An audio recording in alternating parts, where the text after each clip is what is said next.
like to call this Freeburg Community High School District 77 Board of Education meeting to order.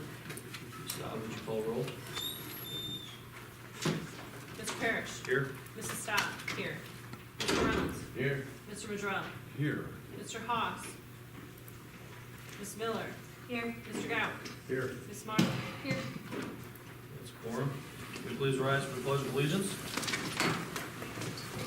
Pledge of allegiance to the flag of the United States of America and to the republic for which it stands, one nation, under God, indivisible, with liberty and justice for all.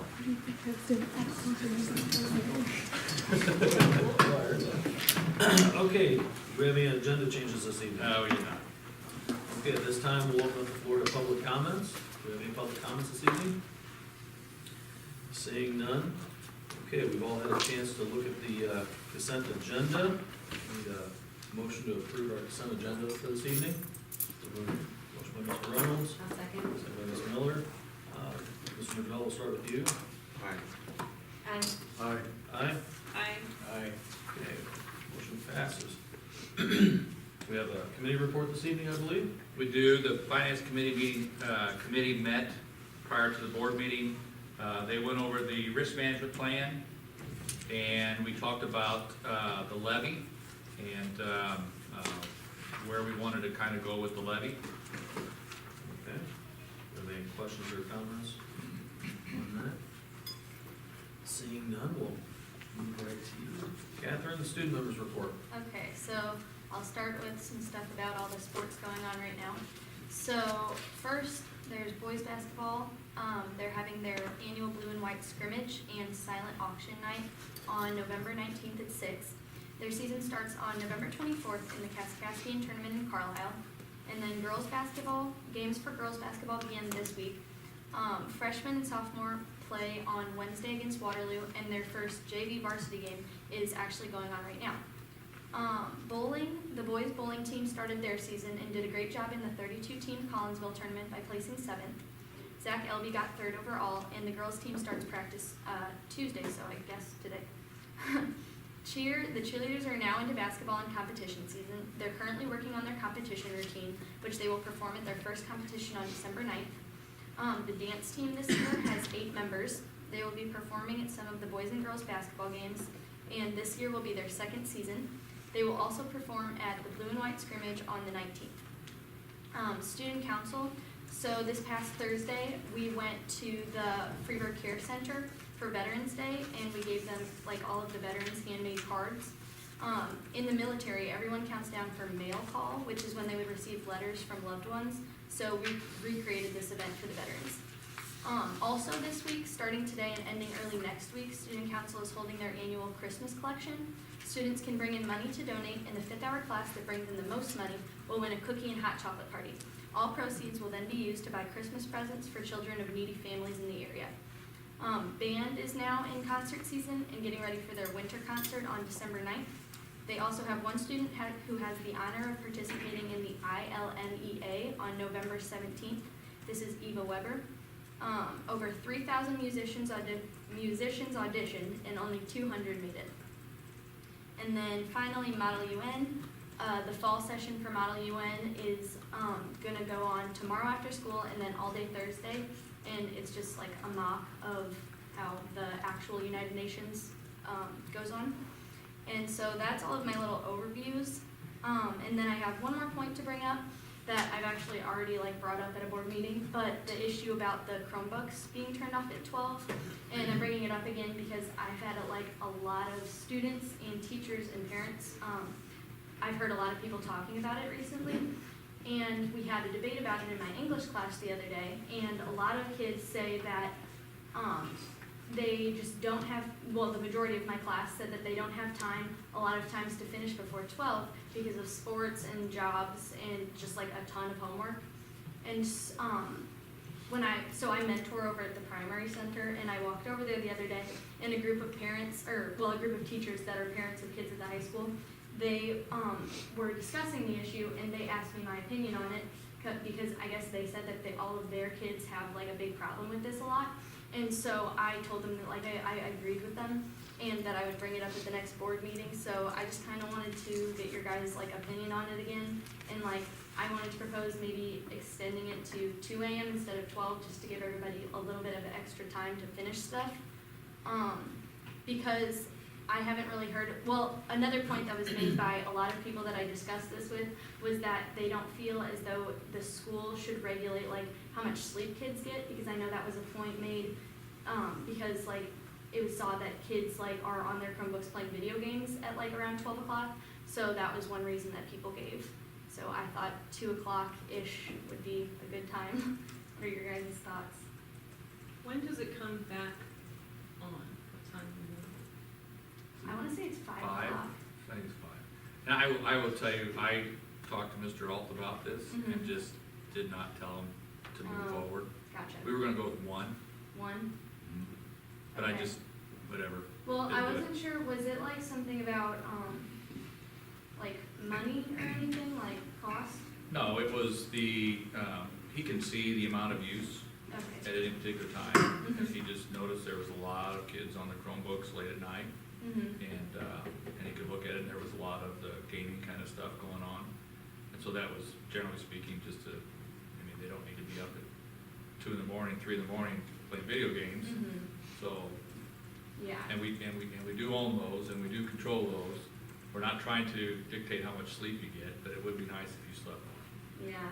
I just think a lot of kids have a problem getting, like, I know not all of them, because I'm sure some of them stay up like that, but a lot of kids have trouble getting their homework done by 12, so that was my main reason for bringing it up. And if we shoot for 1 and then see how that works. I think that could definitely be better. Okay. I think I brought the question up the last time this came up, but I think it was, can we control the gaming part of it? He does. I mean, he shuts down sites, and then kids find ways To around. get around? Yeah. Well, New sites pop up all the time, there's But no way to but stay then on there's top. no way to block the detour around, or, Unfortunately, the detours are found a lot quicker than he can block then they those can block detours. us. Okay. Yeah. I don't wanna put any of our fine students on the point now, but I'm sure they would nod if they know of a way to get around and play games. Or they may just smile and look down at the table and try to avoid eye contact. Well, and one last thing, I feel like for the kids that don't use the time wisely, to like, that they do stay up and play video games, I think if the Chromebooks get shut off at 12, they probably just go like use other gaming systems, so, I don't know. Yeah. I think 1's good. I think time management is such a huge thing that, Yeah.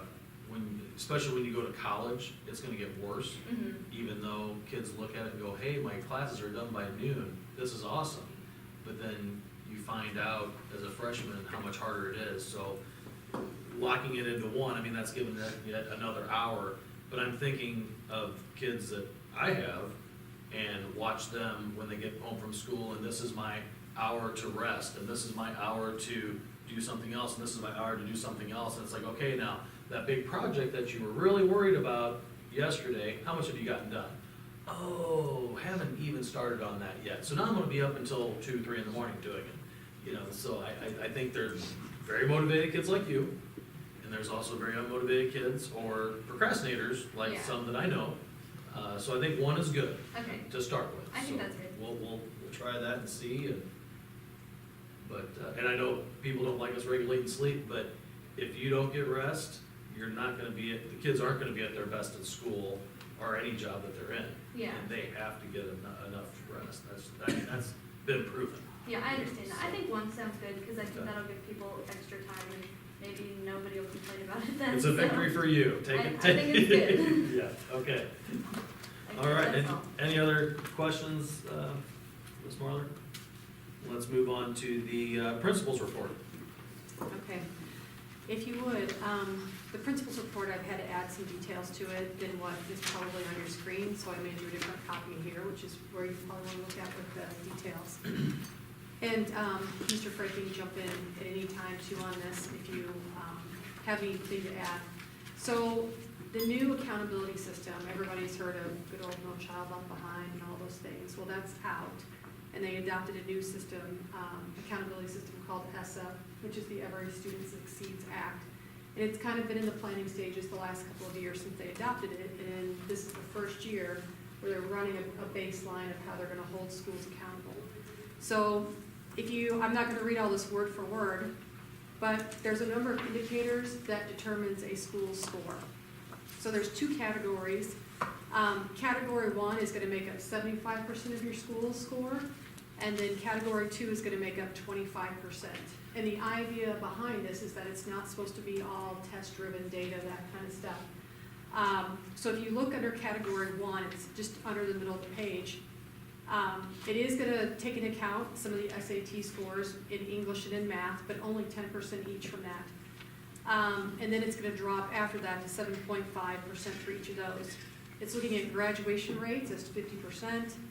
English learner proficiency, we actually only have one student in that, so that's like English language learning. So we don't really meet the subgroup for that, so that 5% would not be in our overall score, and they're supposed to make adjustments for that. And then science. Science is not in the score this year, okay? But it will be 5% of that score starting next year. And then if you look at category 2, it's worth 25%. It's supposed to focus on school quality, student success indicators. Chronic absenteeism takes into account both excused and unexcused absences. So it's not like it's just like kids that aren't showing up to school. I mean, if people take vacations, planned absences, doctor's appointments, long-term illness, surgery, all those things are gonna count against your school. 9th graders on track to graduate, college and career readiness, which I'll talk more about that in just a second. Climate survey, which is gonna come from the 5 Essentials survey. There's an email sent out and text on Teacheries about parents filling out the 5 Essentials. Well, all of the students and teachers are gonna be required to do that coming up in December. And part of those questions will be geared towards your scores for climate survey. The parents' responses will not count, it'll just be the kids and the teachers. And then eventually down the line, when we get to 2021 and 2022, they're supposed to put in indicators for testing fine arts. So your music, your art, some of those things. So I haven't seen of what that's gonna look like. So this year's score is just a partial amount of those indicators, it isn't everything. So if you flip over to the next page, after they do the scoring, you're either gonna be tier 1, 2, 3, or 4. The difference between exemplary and commendable is that exemplary is in the top 10% of all schools statewide. Commendable is everything but that, but you're not in the top 10%. I'll come back to that in a second too. So this year, there were 6 indicators for math proficiency in SAT. Math, 42% met or exceeded these standards, with the state average being 34%. English, we are at 41%, and the state's at 37%. Again, we don't have enough numbers for the English language proficiency. Chronic absenteeism, we're at 10%. 9th grade on track to graduate is 95%, and graduation rates are 94%. When you look at that 94% too, that also takes into account if there's an expulsion. Some of our students that maybe haven't been diploma track, maybe certificate track, depending on their, if they're in a certain class, maybe wouldn't count in that. So there's a couple things that drive that down, not just kids that drop out. So there's some things behind there.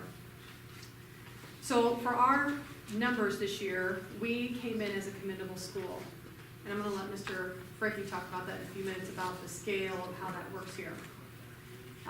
Things that were not included this year, science, 61%. So that article that came out a couple weeks ago about how Breward was the top science score, that didn't count this year in our score, unfortunately. And again, fine arts, climate, all those things are gonna be coming down the line. Okay. College and career readiness is gonna be coming down the line as well, 2020, 2021. I put a handout in your folder. I have actually a number of resources here for you. The first one talks about ESSA, talks about how schools are going to be graded, the stuff I just went over. The second page talks about where we landed with our score this year. And the third one then is all about college and career readiness, which again is coming down the line. It's this page here. If you flip over to the back, these are all the indicators they are considering for college and career readiness. And as I'm reading through the comments with different stuff, there's really yet not a plan exactly how they're all going to be rated, but these are the things that they're going to be looking at. So these are some of the things we're going to have to be considering and looking at over the next year or two. And are we covering things, and how does this work, and how do we rate these, and how do we score them, and how do we make the reports up with the state. So it'll be kind of interesting to see how they kind of pull all this together. But for this year, we are at a commendable rating. Going back to, I tried to do some area schools comparisons. It's kind of all over not really all over it, almost all the schools in our area are commendable. The only school I found that was an exemplary school was Triad. I was comparing their scores to our scores. I can't quite put my finger on where the major difference is here. When I look at some of the other schools on the list there's one that just blows my mind that's in the same category. And if you look down the list, you can probably see where where that falls in it.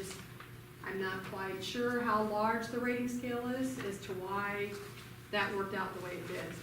Can you explain Well, the rating scale, it's on a 100-point, the rating scale for commendable is between 18 and 88. So if you have a score between 18 and 88, you're commendable. Anything else? commendable? Just commendable, okay. Yeah. I did a quick calculation, or a rough calculation. I put us at 82 with the numbers that we had gotten. So we're doing pretty well. Our graduation rate is, I think I had it 93, you said 94. We've got 2 programs in our school that the students do not graduate 4 years. So we are actually dinged on that because those students are in extended classes or extended high school careers because of their issues, and which is a shame, but that is one thing that hurts our graduation rate a little bit. Our graduation rate is normally about 96, 97%. Why it was 93, I don't know, but this will change every year.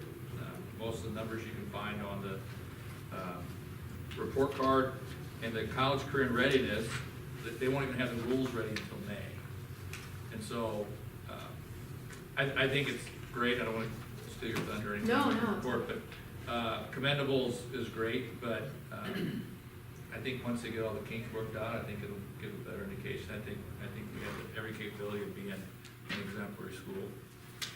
I would agree with that, and when I look at the departments here and the teachers, they'll look at this score here and they're gonna be like, oh my gosh, we have to do better. Even if we would be exemplary by a couple points, they are that professional and dedicated that they're like, this is what we're gonna do, we're gonna, form this plan. And, a lot of times we get to highlight some of the departments at these meetings. I know art's been in, and industrial arts is doing things, and tonight, math did a whole poster over there. If you get a chance to look at it here between open and closed session, talking about all the different things that they're doing in their classes to improve student success, the things that they have changed, the goals that they have set.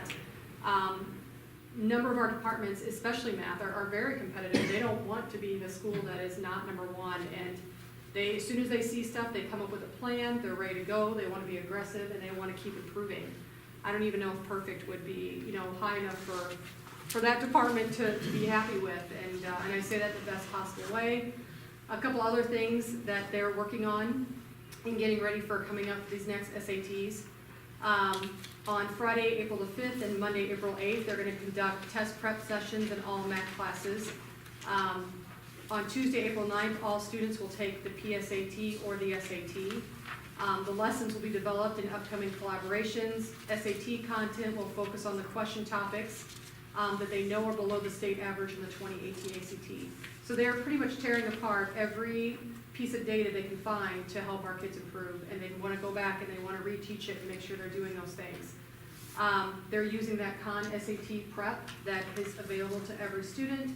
They're using it in classes, they're encouraging kids, they're encouraging parents.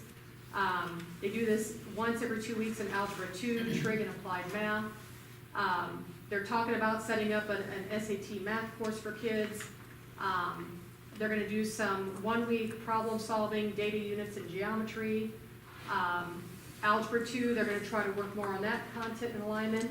Not every kid takes Algebra 2, and SAT is heavily focused on Algebra 2, so that, could be a kink of something that we need to work out here later on. And then they also, as much as they can, they mail out through email questions, answers to all the Algebra 2 and Trig students to work on SAT. So again, math isn't always one that you get to see some big results, as far as what they're doing in classes, but if you do get a chance, I encourage you to go take a look at their project board over there, so you kind of have a pretty good grasp of what they're doing. And I commend them, I commend all of our teachers, and when you look at science and math and English, the pressure's on, and they always want to do better, so we'll keep supporting them and look forward to see what they can do. So that's ESSA. Hopefully I will have more details as we get them. Other couple things here real quick.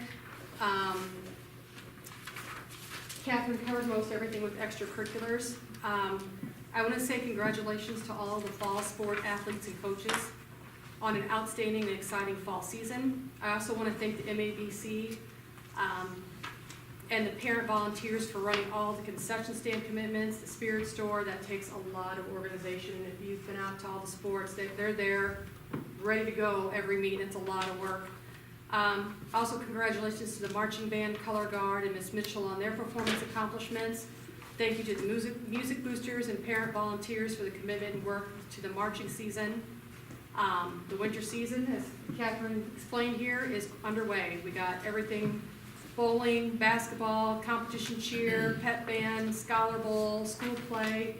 Again, we are full steam ahead. So that's it. Thanks.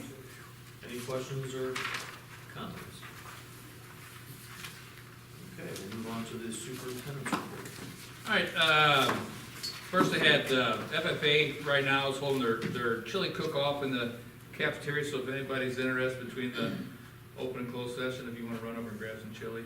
But that is something they do each year, and it's kind of a nice little activity. I do have a little bit more about the district designation. One thing I want to make sure everybody understands is we are very much in favor of being held accountable to the state, to the local taxpayers, to our parents. We think it's important. We think this is a lot better system once it's all in place than the No Child Left Behind will be. But it's just, there's some things to work out, and there's some obvious question marks raised when some of the schools that come in number one all the time are not ranked real high. Just makes you think, where would you be? So, anyway, moving on. Those board members that are going to the III, you have the updated itinerary in your packet.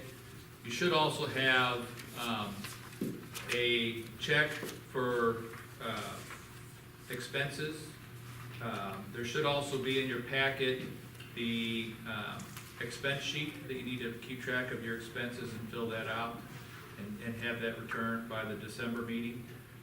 There should also be an invitation that our architect invite us to a reception on Saturday night of the school board convention. If all the students will put their hands over their ears, we're not supposed to have really good weather Thursday morning. So if something would change as far as leave time, I'll let you know as soon as possible. But it doesn't look real nice for Thursday, so we'll see how that goes. That's all. Oh, one more. Our legislative designee is not going to be able to make it to the school board. So if anybody is interested in taking on that role Saturday morning at the delegate assembly, we need somebody there, if they would, to kind of be the person to vote and whatnot. We'll have to see how this works because Mr. Alt's going to go with us. He was able to go. Mrs. Schaefer, I asked her to go, but she had some things. I don't think he's the right person to go to the delegate. He's replacing our delegate. So if we do, there's a place we can go that will switch our badge, because your badges, which I have, actually say delegate on it, I believe. I'll look at it again. But if one of the three board members that are going, if they're interested, let me know and we'll work that out. When is that? Saturday morning. Saturday morning? Yeah, Saturday morning first thing, I don't mind doing yeah. And so, that they bring up all their ideas on the platform and you get a vote and all that. that. Right. Okay, so we'll talk about it on how we're going to make sure I'll check his bag before we go, Okay. okay? Okay, any questions or comments? Okay, let's move on to old business. All right, first is the district reorganization update. At their last board meeting, Smithton did not have the Committee of 10 resolution on their agenda. So I don't know exactly what that means, if they were concentrated on the referendum, if that is a statement that the board is making as far as their thoughts on reorganization, I don't know. I've spoken with Dr. Wamser. I think it was his recommendation that they pass the resolution, and the board decided not to. I don't have a specific reason why they decided not to have it on their agenda. So right now, the only two districts that have passed the resolution are Freeburg Grade School and Freeburg High School. The resolution says 3 districts, so at least, if we wanted to move forward, we would have to pass a different resolution with just the grade school and the high school. But I think that it needs more of a conversation on what we want to do, but I don't think we can make that determination until Smithton decides what they're going to do. So now that their election is over, we'll see what happens at their November meeting, which they don't have until, I think, the last week of the month. So my recommendation is that we kind of sit and wait and see what Smithton does at the board meeting, and then we can get together, whether we want to get together as a group or we want to meet with District 70 board members and discuss what our next step is. But right now, I feel like we're in a wait and see mode. I think we wait till Smithton puts it on their agenda and votes on that. Any questions or comments on this one? Make sure it's, well, if they don't wait too long. Right. Right. Yeah. I would love to see something from them at their next school board meeting. Of course, I can make them. Moving on to item D. Health, life, safety amendment. We have another health, life, safety project coming up. This is the asbestos tile that is remaining in the school. There's a handful of classrooms. The way that we've talked about this with the architect is we can write one health, life, safety amendment for all of the work, and we won't have to do all the work at the same time. So we have several years to complete that. So what we're going to do is write the health, life, safety amendment for all the tile work. In addition to that, there is a roof and exterior building plan, 5-year plan. And one of the items on that is the old bus garage that sits out here, that the roof is in disrepair, the windows are in bad shape. So the idea is to include that in this health, life, safety amendment, and that way we can get that work done. I would like to try to get that work done this summer, put a new roof on, replace the windows. I think that the first idea is to take that, and if you can picture it from behind the bus garage, you're walking out the athletic field, there's a large group of windows, and they don't really need that many windows, we just need to get light in, so the idea is to kind of raise that up and just put windows at the top to bring light in, and then fill that in with either brick or stucco or whatever product. But I'm scheduled to meet Monday with the consultant from Environmental Consultants, Jeff Faust, and we're gonna go over some final ideas. When we walk around, there are some classrooms that have cabinets in them. The band room has the risers. We need to figure out, are we gonna take those out? Can we take them out, or do we have to let the specialists take them out?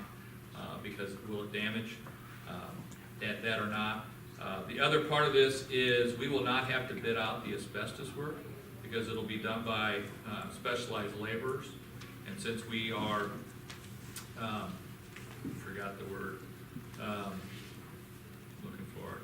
It's a purchase service, but the prevailing wage, since we passed the prevailing wage, those guys get prevailing wage, so they're the lowest amount we would pay for labor anyway.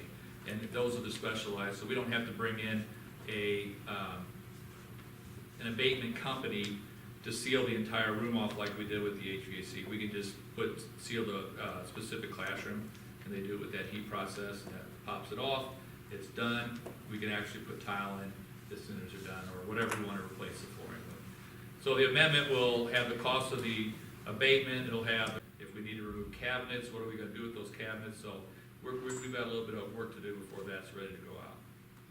Okay, So no action I'm asking for tonight. any questions or comments on that one? All right, let's move on to new business. All right, Mr. Ballmer is here. He has been an auditor for a few years, and he has given us a draft copy of the audit, and he's going to talk to us about their work. And Ballmer. All right, good evening. As stated, there is a draft copy. We have not had the opportunity to go over it with Mr. Breaking and the staff, so not that we're expecting anything in it to change. All the numbers are there with what has happened in the district for the year.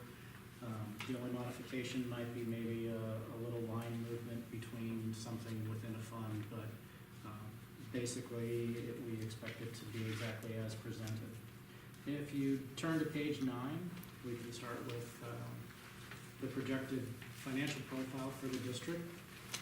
Again, you guys are projected to be at a 3.8, which is in the recognition status. That status is the 3.54 to 4 rating on the scale, so you guys are almost at the top of the rating. With that, you guys had another good year. If we look at the way the statistics are put together, the first one is fund balance to revenue ratio. In the prior year, you had a 2.57, this year is 3.68, so that means it's actually improved, it's gotten better, it's a better number. It doesn't change the score, 4 is the top scores you can get on that level. Expenditures to revenue is at 0.905, so we're spending less this year than we did last year. We were at 0.93. Again, all of your statistics are pretty much at the top of the category, so there's not a lot of fluctuation. With fluctuating is your percentages for your ratio. A significant change was in the days of cash on hand. As you guys have had good years, we're starting to build back some of the cash reserves that we had spent down in 2016, 2015, in those years. So your days of cash on hand is up to 146 days from 98 days the year before. So that gives you guys a lot of flexibility to be able to continue on. As always, you know, we had an election, we have a new governor, we don't know what's going to happen with the state, we don't know how budgets are going to go, we don't know what changes are going to be made. So at least you have a little more ability to carry the load and pay expenses as you're going, having that additional cash. If we look at overall revenues, the education fund increased again this year. They were almost at $5 million in revenue and 4.6 in expense.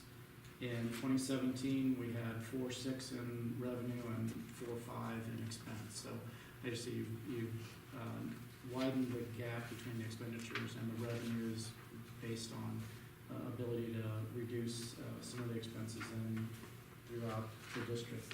If we look at page 13, line 78, that shows the increases for all of the funds. That's the excess of revenues over expenditures. You notice pretty much all of them are positive. The debt service, you guys made some adjustments with your bonds this year and moved some of that money over to the working cash funds, so that's why that one happened to go down. And then transportation is just normal funding, and fire prevention and safety is expending the money as we've had these additional projects come up for the year. If we look at pages 32 and 33, you have your changes for your operating expense per pupil down towards the bottom. And this year that was at $11,326 versus $10,519 the year before. A big part of that change is based on your attendance. the ADA was $594 this year versus $627 in the prior year. So as that changes, that does impact the number of pupils that you can spread those costs out. Once we're allowed to adjust for some additional expenditures, your per capita tuition cost did not go up that much. It's at $10,500 this year versus just over $10,000 the previous year.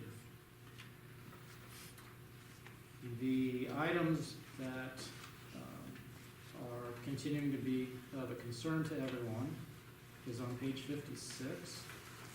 We start looking at the footnotes related to the various pension funds that the district is involved in.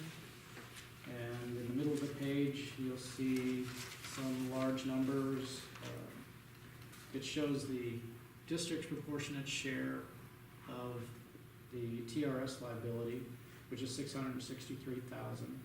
The state's proportionate, just allocated to this district, is the $24 million. So as we change, there's still no definite plan as to how they're going to resolve the issue with that, whether it's coming down locally, whether the state's going to try to do something. So when we look at those numbers over the past 3 years, the grand total in 2015 was $24 million, 2016 was $27 million, and in 2017 is $25 million. So it is going up and down based on how the market is.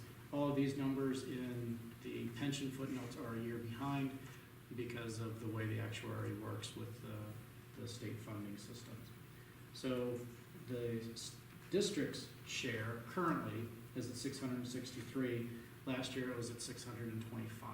So that did increase, whereas the state share went down about $2 million. If we look at the next one on page 61, that's the IMRF. The IMRF system's handled differently than the TRS system is.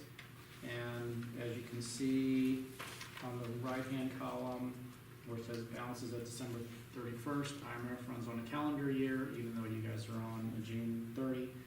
Your net liability with IMRF is $63,000, as opposed to $285 the previous year. IMRF runs a pretty sound financing system, and there's even talk of maybe some of these other systems being managed by IMRF to help resolve the problems that have gone on.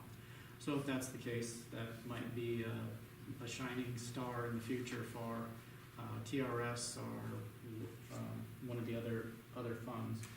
There are also, if you look at page 63, down at the bottom of the page, there's one for TRS also. It kind of shows how the change in the market impacts the fund. So if the actuary figures everything at 7.5%, so that's where they get the $63,000. But if you were actually getting 8.5%, the district would be overfunded temporarily, at least in IMRF, and then that changes how much money the district has to put in each month or what the contribution rates are. There's a new footnote in there this year, starting on page 64. We are required to start putting in information about what is referred to as OPEB, benefits other than pensions. THIS/TRIP, which is the insurance for teachers, has certain amounts that the district is basically on the hook for, the same as the teacher's retirement. The state puts in money on behalf of the districts, but if you want to look at page 66, it shows the big numbers of where the funding for THIS is actually at. That's the outstanding liability as of July 1 of 2017. The district share of that is $3.4 million. So again, it's money that if push came to shove and the district has to come up with that, trying to find another way to fund another source or other ideas for revenue are going to come into play with everybody. So we have, as part of our requirements, to let all entities know what these OPEB issues are this year. You guys report on the regulatory basis, so we do it as the state of Illinois allows us to ISB. Other governments that are on accrual basis, which we book in liabilities and expenses, these numbers are actually showing up in their financial statements. So where they may appear to be in healthy condition otherwise, once you put on all these other liabilities that are promised to people for future payments, it does not paint the most rosy picture, and that's what everybody was going for, to know what everybody's full extent of liabilities are for all the programs that are offered. So again, as I said, you guys have had a good year. In prior years, we are required to report to ISB. We do the regulatory basis, but we have to show up how your fund balances are versus under GAAP basis versus the regulatory basis. In prior years, you did not have enough fund balance left, reserves left, to pay the remainder of the committed amounts of salaries that are out there for July and August. It would create a negative fund balance. This past year, you don't have that any longer. Everything, even for the monies that are committed for July and August salaries, you still would have remained positive with your fund balance. So that's another major improvement for the district. I think that's most of what we wanted to go over. Were there any questions or comments, concerns? All right. Thank you all for having us out, and if you do come up with something, you can always give me a call. And these need to go back. And then we'll bring out, We'll bring out get the, full report once we get to go over it. the gold leaf bound ones. Right. So I can tell when I need it. Okay, next item, the new business item B.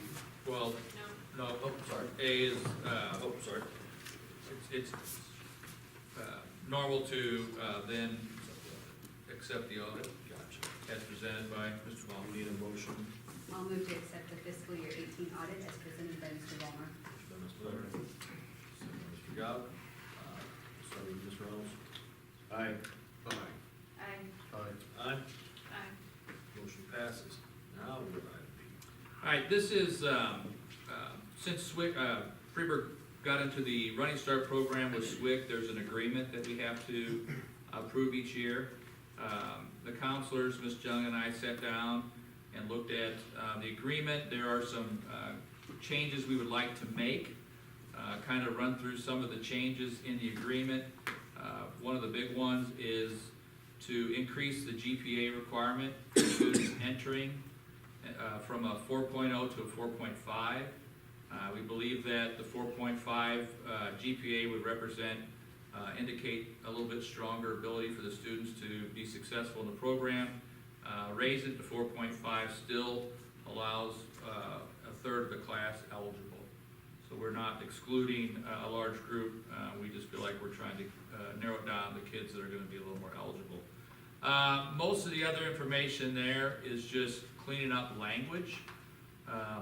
The second part of this item is to approve the rules and the regulations. The rules and the regulations are the information that the counselors give out to the parents when we sit down, probably in January, to talk about those new students that want to join the Running Start program.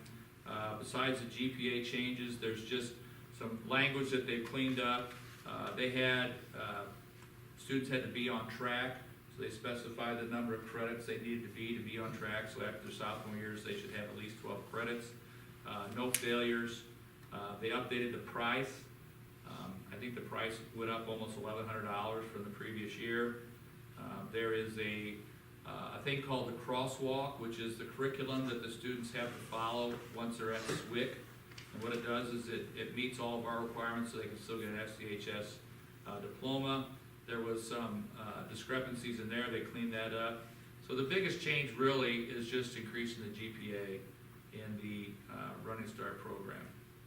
And then there was another paragraph they added just to remind kids that if they make any changes, that they check with both their counselor at SWIC and the high school counselor to make sure they're on track to graduate. those are the changes. I don't know if anybody had any questions about that. I did have that agreement with the changes highlighted Mike's got in a the board question. packet. 4 to 4.5. So basically, Why? How many would it impacted this year? so it's still, we're unsure how many have impacted. What we've seen as students that have entered into the program this year, there was more students. Some of those students were more borderline, and the information we're getting is they're struggling a little bit in the program to the point where the determination has been made that we might have to start bringing some of those kids back because they're not gonna be able to meet the requirements that they need as far as the grades. We've had some kids that had to drop classes because they just could not keep up with the coursework. So that was the How many concern. are we talking about? I think we had 8 or 9. We had 12 apply, one took the summer course without permission and still didn't pass it. And then, I think there's 3 kids that have withdrawn, or they have, withdrew from a class, and a couple of them have Ds and borderline DF. So, which is a little scary. And the way the agreement is now, those students would have to meet with Ms. Jung and decide whether or not they can continue in the program or not. And so what we're concerned is there's a large percentage of the students that started the program this year that are struggling. And whether or not they can make it, we're not sure, but we think that these changes could possibly eliminate those kind of issues. We went from student counselors twice to once to. They only really need to meet with the Freeburg counselor when they set up the registration. They had, I don't know why, that's just how they had it set up. The general agreement was to meet twice. Mrs. Minor feels like they only really need to meet before they register for classes, so she can check their classes, make sure that they're meeting the crosswalk program, and make sure. So it's the same amount of times, it's just now we want to add, so it's once per each semester, right? Before they sign up for each semester. Right, class. right, and I don't know if Still it twice. said twice a semester or twice a That's the way I year. understood it That's in what- there. So it's still twice, but it's before they register for their classes. She wanted to specify exactly when. So,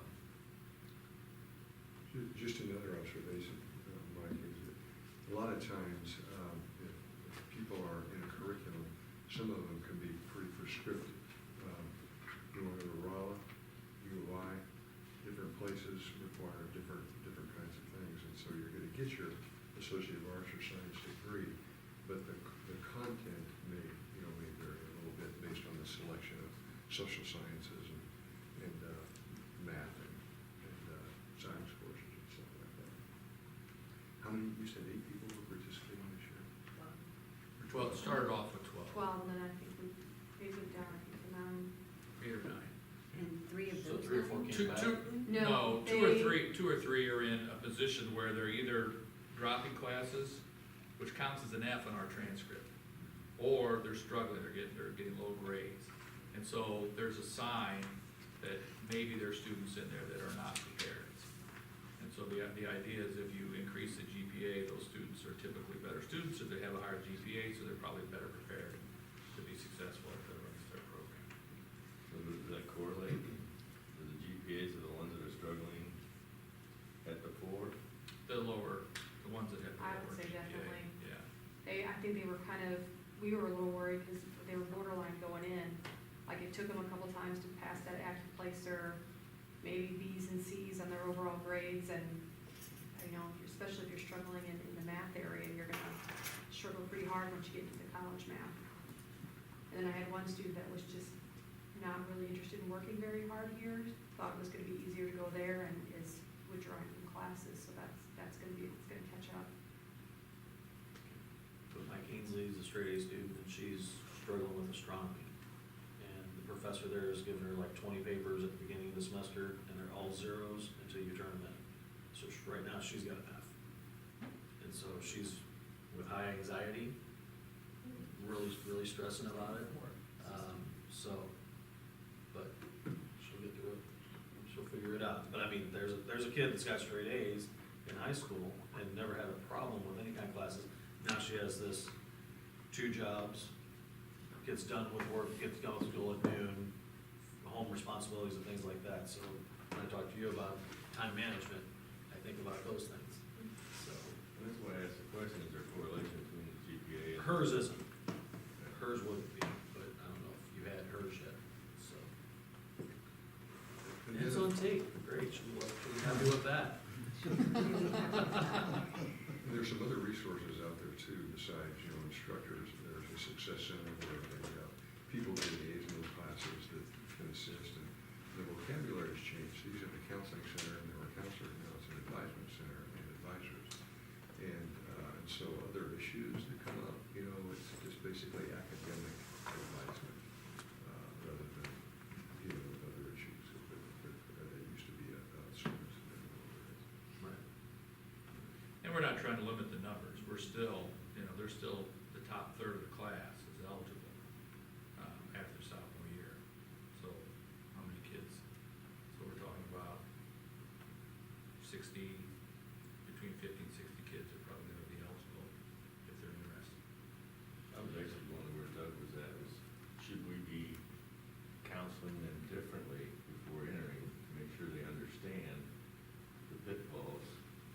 Well, that was part of the language change, that was one of the paragraphs that was added, is to make them understand, because we had the one student that, there was a mix-up with the classes and the change of the major, and found out that they could not get a high school diploma, meet our requirements, so they had to end up dropping out of high school and running start as a homeschool. I guess what I'm saying is, do we need to have a seminar for anybody that's interested at the school prior to the?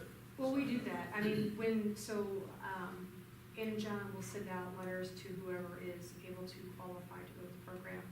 And then they come here and Ann talks, Swig talks, they go through the entire program, question and answers. I was at that, and, Ann and I definitely pointed out, you have to be able to make sure that you are willing to go to the success dealer. You're willing to work on the time management, you're willing to go and get help. You've got to reach out to your counselors and your professors, because they're not gonna come chasing you down if you miss class. I mean, we try to go through every possible scenario, and some kids are doing absolutely fantastic. I mean, they're doing great, and they're learning that it is, I think the biggest thing is the management, is just figuring out how to do your time with that. If you only have class every other day, there's no room to procrastinate, because you've got to write all these papers, and so I think it's a really good meeting that they have. It's a lot of good information, so we'll see. Every year we learn a little bit more, and after doing it now for about a year and getting our feet a little bit more, we kind of maybe have a little better idea too of how to talk to the kids or the families, or what to bring up. So hopefully we see some of that cleared up a little bit too. Looking very carefully before they leave. Yes. Are other schools having issues, or it's probably not being reported throughout the system? I would imagine that, are we in line or getting in line with what the criteria are? It's kind of all over the place. Yeah. They have different GPA requirements. Yeah. But generally speaking, our kids are not much different than the other schools' kids. We have it all depends. There are some schools that have a lot higher enrollment numbers than we do. But it's kind of all over the place. I look at this as kind of turning the knob or tweaking a little bit to help make our people more successful, and for all the things that you just said, Joe. I think raising the GPA requirement's a good thing, because I think kids coming out of 8th grade, I'll bet there's some that already decided that they're gonna probably try to do running start. So they're gonna have to work to get that 4.5.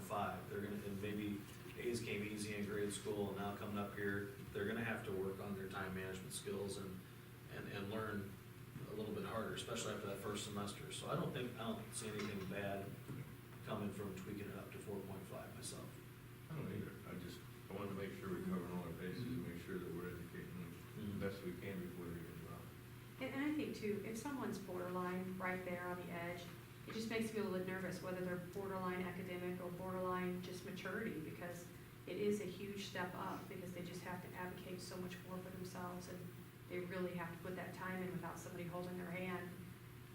At high school, I mean, we do expect them to be more adult, but we're still have a lot of support in following up, whether it be their parents, their teachers, where's your assignments, this and that. So, I mean, they really have to be motivated to push through it, so. And And that's a some kids read- are really good at it, some kids are struggling.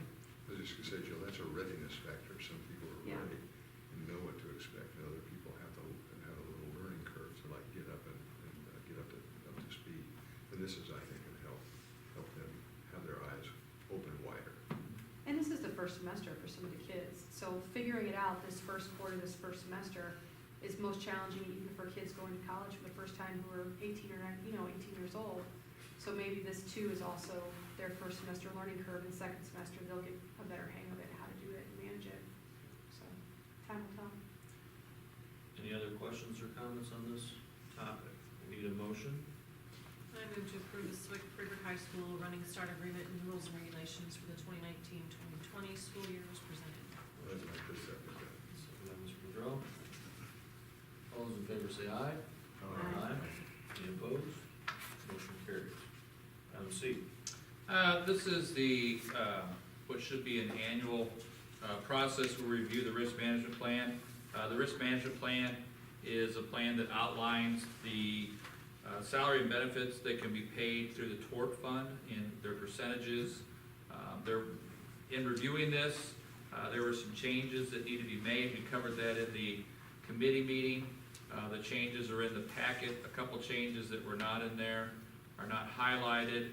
I believe was we did not charge for a portion of the social worker's salary, which I am asking that be done. And I think the special education teacher's aide were the other ones. Otherwise, all the changes were in there. I think the changes are appropriate, and I recommend that the board accept the changes to the risk management plan as presented. Any questions or comments on this? Need a motion to approve the risk management plan? So moved. Mr. Reynolds, second by Mr. Boudreau. Start with you, Vicki. Aye. Aye. Aye. Aye. Aye. Motion passes. Item D. This is annual business at the November meeting where we approved the first reading of the tentative tax levy. A couple things that need to be done is, one, we need to kind of figure out what we think the levy is going to be. I mentioned in the finance committee that there's been more construction, new construction in both Smithton and Freeburg than in previous years. I'm guessing or estimating that it's probably closer to about $7 million. Last year it was about $5 million, so that's about a 40% increase. Our EAV has gone up over the last couple of years, so I am anticipating or guessing high that our EAV will go up 10% to $296,450,000. A couple changes in the levy also. I'm asking the board to increase the tort by $50,000. The risk management plan that you just approved has about $180,000 more in expenses than last year's risk management plan. And so that increase will cover that, but I'm also asking the board to decrease the IMRF. It says in the packet 80,000, but it's actually to 100.